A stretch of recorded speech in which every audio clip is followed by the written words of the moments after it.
ಯಾಕೋ ಈಶ್ವರಪ್ಪನವರು ಕಮ್ಮಿ ಹಾಕೊಂಡು ಕಾಣ್ತಾರೆ. ಅಂದರೆ ಸುಮಾರು ಒಂದು ತಿಂಗಳ 40 ದಿವಸ ಇದೆ.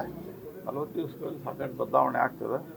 ಈಶ್ವರಪ್ಪನವರು ನಮ್ಮ ಅತ್ಯಂತ ಕರ್ಮಠ ಹಿರಿಯ ಕಾರ್ಯಕರ್ತರು. ಹೀಗಾಗಿ ನಮ್ಗೆ ವಿಶ್ವಾಸದ ಎಲ್ಲ ಸರಿ ಹೋಗುತ್ತೆ. ನಾಳೆ ಮೋದಿ ಅವ್ರ ಕಾರ್ಯಕ್ರಮಕ್ಕೆ ಬರ್ತಾರೆ ಸರ್. ಗೊತ್ತಿಲ್ಲ ನನಗೆ, ಬರ್ಬೋದು ಅಂತ ಅಂದ್ಕೊಂಡೆ. ಸರ್ ಬೆಳಗಾವದೊಂದು ಭಾಳ ಚರ್ಚೆ ಆಗ್ತದೆ. ಜಗದೀಶ್ ಶೆಟ್ಟರ್ಗೆ ಫೈನಲ್ ಆಗುತ್ತೆ ಸರ್ ಅಲ್ಲಿ.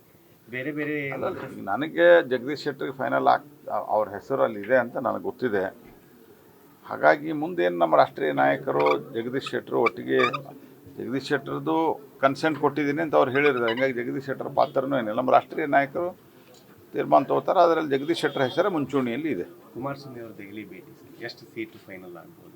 ಅದಿನ್ನೂ ನನಗೆ ಗೊತ್ತಾಗಿಲ್ಲ. ನಾನು ಕುಮಾರಸ್ವಾಮಿ ಅವ್ರಿಗೂ ಭೇಟಿಯಾಗಿಲ್ಲ ಮತ್ತು ಅವರು ಮಾನ್ಯ ಗೃಹ ಸಚಿವರನ್ನ ಭೇಟಿ ಮಾಡಿದ್ದಾರೆ ಮತ್ತು ನಡ್ಡಾ ಅವ್ರನ್ನ ಭೇಟಿ ಮಾಡಿದ್ದಾರೆ. ಇಬ್ಬರ ಜೊತೆಗೆ ನಾನು ಮಾತುಕತೆ ಆಗಿಲ್ಲ. ಇವತ್ತು ಮಾತಾಡಿ ಹೇಳ್ತಾರೆ. 3 ಸೀಟಿಗೆ ಬೇಡಿಕೆ ಕೇಳ್ತಾರೆ. 3 ಸೀಟ್ ನಾವು ಕೇಳ್ತೀವಿ ಅಂತ ಹೇಳ್ತಾರೆ. ಅಲ್ಲ, ಅವರು ಕೇಳಿರ್ತಾರೆ. ಅವ್ರು ಕೇಳೋದು ಸಹಜವೂ ಇದೆ.